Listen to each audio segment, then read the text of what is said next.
I posted a video this week, last week, it doesn't matter, about my review of the Thor 18M.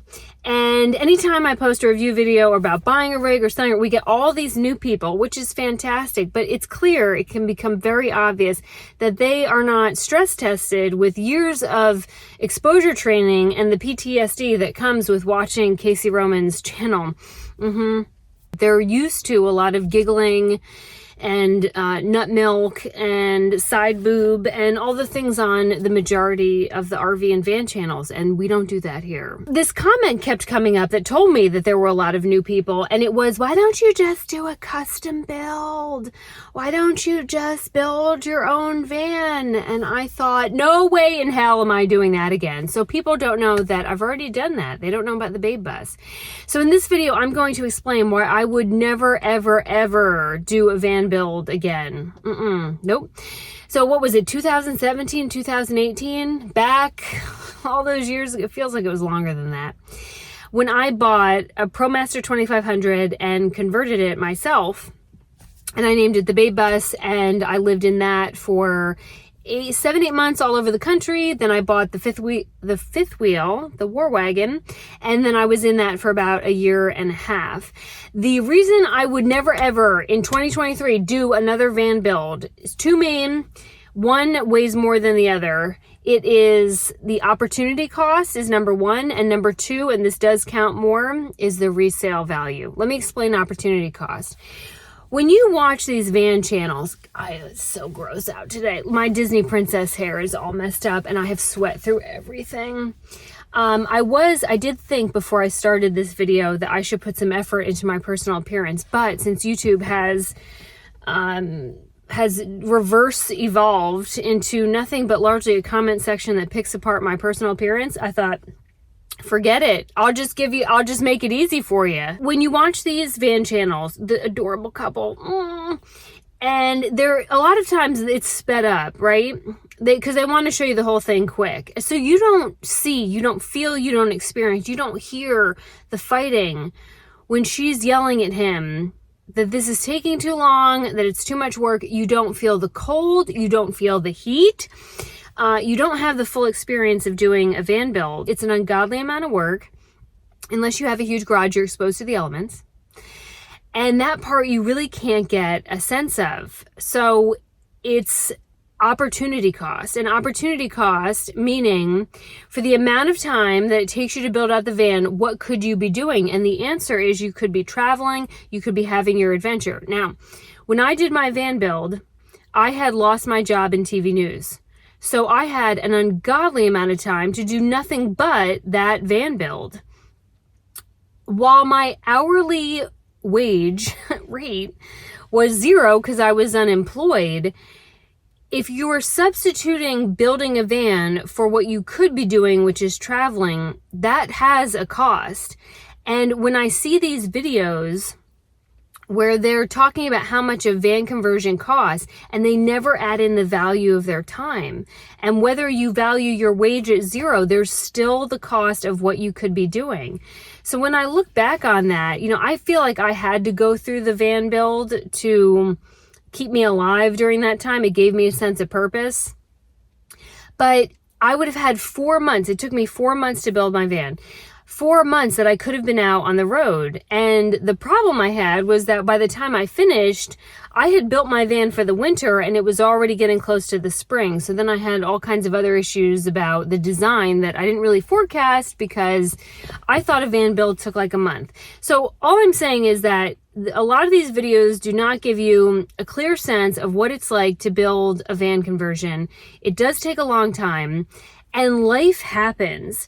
So if you just piddle along, let's say you buy a van and for the next year you work on it, that's a year that you're not out on the road, but life is going to happen somewhere in between there. Things change. And so you have to be prepared for that, and it may knock all of your big travel dreams off course. Look at what happened with gas prices. Maybe you were planning on going full-time digital nomad, blah, blah, blah, and then the cost of fuel shot up from like, what, $2 to $5? Well, now what, right? Now I got this van and like, can I afford to go do that? when the book of my van life adventure comes out soon, there is a chapter dedicated to what happened as I was finishing up the build. And I was tired. All my money was in this van. And I remember it was so cold out. It was February. And I would wake up, and I was in an old house. So I had the old floor vents, and the gas heat is blowing up through the floor vent. And I'm in my bed, and I make a cup of coffee. I walk over to the window. It's gray and rainy in the South in the winter. And I'd stare at that van and think, this is a stupid idea. I don't want to do this. It's nice and warm in here. I have a washer dryer. Imagine if I had gotten a job offer during that time. I wouldn't have gotten in the van. So you just have to know that if you embark on this huge van build to have this custom thing, it takes a long time. It's very expensive because no one who's telling you about van conversions budgets in their time. And if it takes you a while, your plans may get derailed. If your plans get derailed, then we move into the main issue, the true reason I would never do this, because I'm not afraid of hard work, is the resale value. So when I did my van build and then I sold it when I got back, I didn't have any trouble selling it because van conversions were still really a niche thing. It was like we were like this, shadowy cabal in the world of RVers. And they were just starting to get really popular 2017, 2018. Well, now there's a ton of them. When Patreon Deb and I were RVing around the West Coast, we had to get a rental in Denver. And I pull up outdoorsy.com where you can rent to the commoners among us. And I'm scrolling through these ads for Class B RV. But pages and pages and pages of van conversions. I found the place where van conversions go to die. It's called outdoorsy.com. Now, why is that? Do we really think that all these people did a custom van conversion and then decided to become investors and make money on their rig by renting it out? Absolutely not.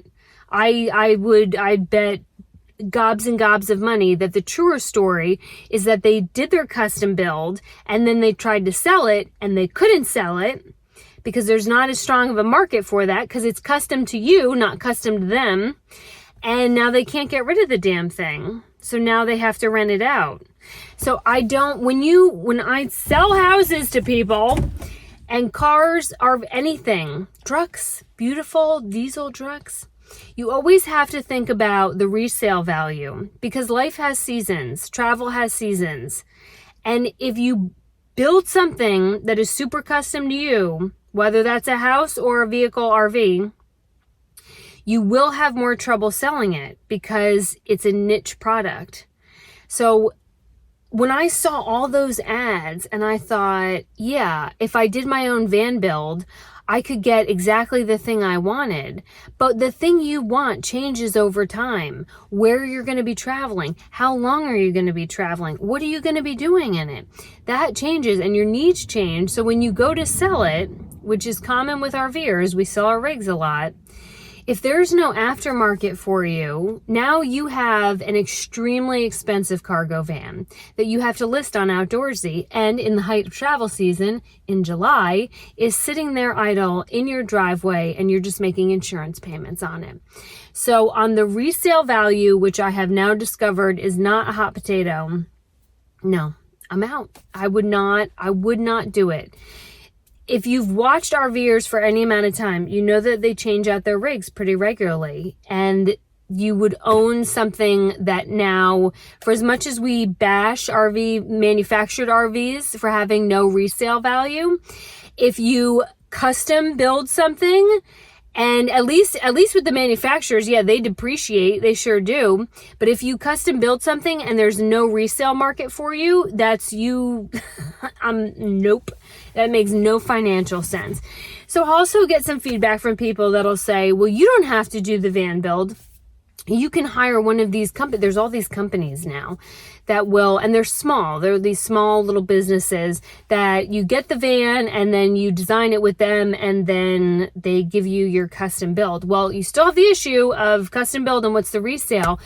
But from a financial perspective, for something that costs that much money, while we all gripe at how cheaply made RVs have become, and they have, I'll not fight you on that, I've yet to have a single major problem with any of mine, but like I hear these horror stories from other people. So we get it.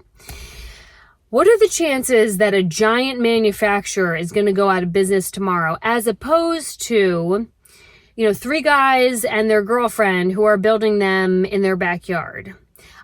For what it costs and the chance of getting any restitution if they went out of business, or if there was a claim or some kind of legal action because they didn't build it right, what are the chances that you're going to have, again, any restitution with these, small backyard builders? I understand that some of them have done beautiful work, and I don't doubt it, but for the amount of money and the liability involved, that's just not a pool that I'm going to swim in.